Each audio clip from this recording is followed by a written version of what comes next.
Assalamualaikum dan salam sejahtera. Berikut merupakan laporan-laporan QPS Sistem Pengurusan Stok.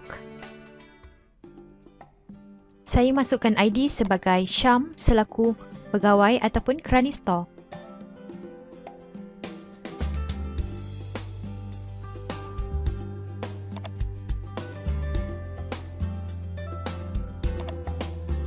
Pautan laporan di mana menyenaraikan ke semua laporan-laporan QPS daripada QPS 1 sehingga QPS 22.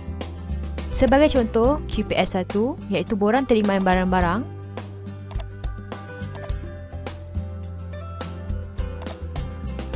dan maklumat ini akan dieksport ke dalam QPS 1 tersebut.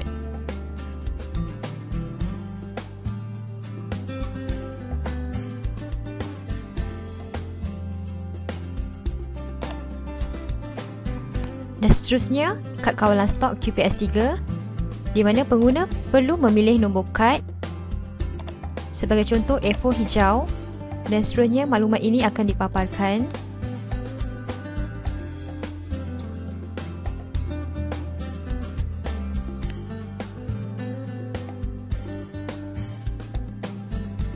dan pengguna boleh eksport ke dalam borang tersebut. Berikut merupakan contoh laporan QPS 3 dengan pengiraan secara automatik.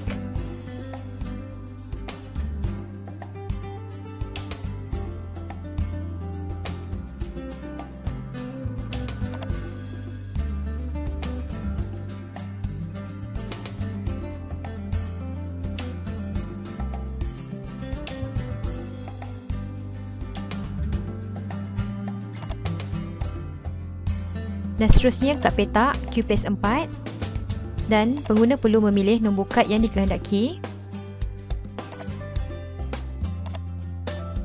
Dan seterusnya senarai transaksi bekalan stok akan dipaparkan dan boleh dieksport ke dalam borang tersebut.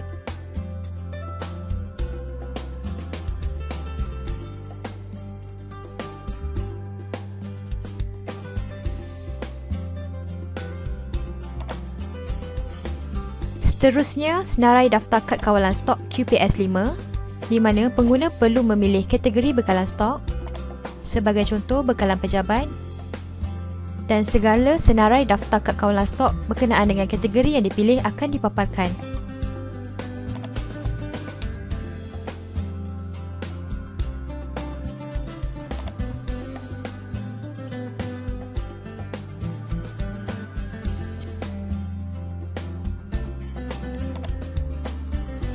QPS yang seterusnya iaitu penentuan kumpulan stok QPS 7 di mana pengguna perlu memilih kategori bekalan stok sebagai contoh bekalan pejabat, dan maklumat ini akan dipaparkan di mana semua data ini dijana secara automatik.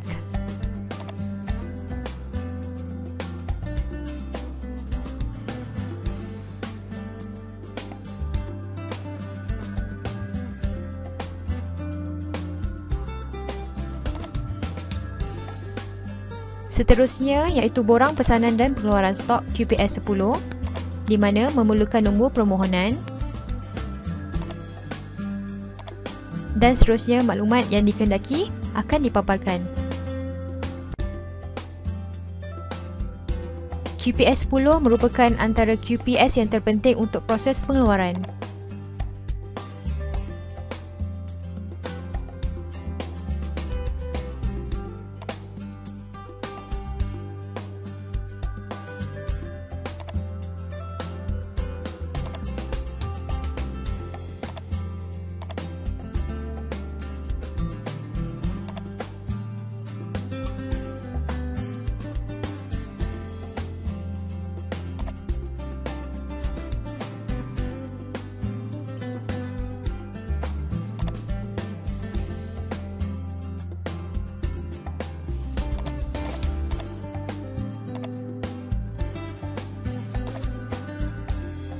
Seterusnya iaitu laporan kedudukan stok QPS 13 di mana laporan QPS 13 ini merupakan antara laporan yang terpenting di mana menunjukkan kadar pusingan stok untuk setiap tahun yang dipilih.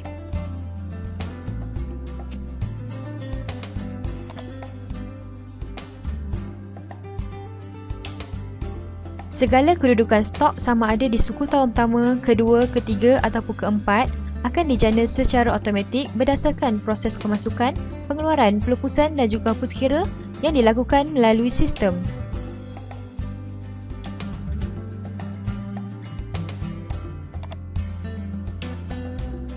Seterusnya, laporan pemeriksaan verifikasi stok QPS 14 sebagai contoh untuk tahun 2010. Dan maklumat ini akan dipaparkan dan pengguna boleh export ke dalam QPS tersebut.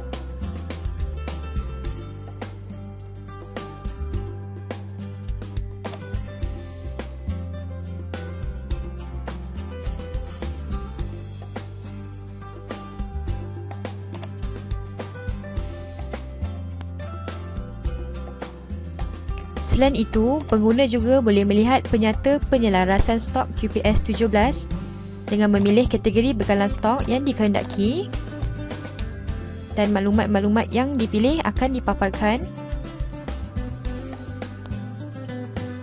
Dan seterusnya, laporan pelupusan stok bernilai rendah QPS 19 sebagai contoh untuk tahun 2010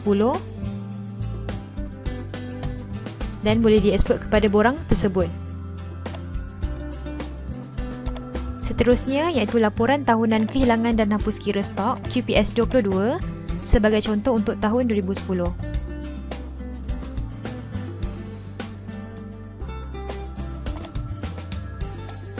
Sekian sahaja laporan-laporan sistem pengurusan stok.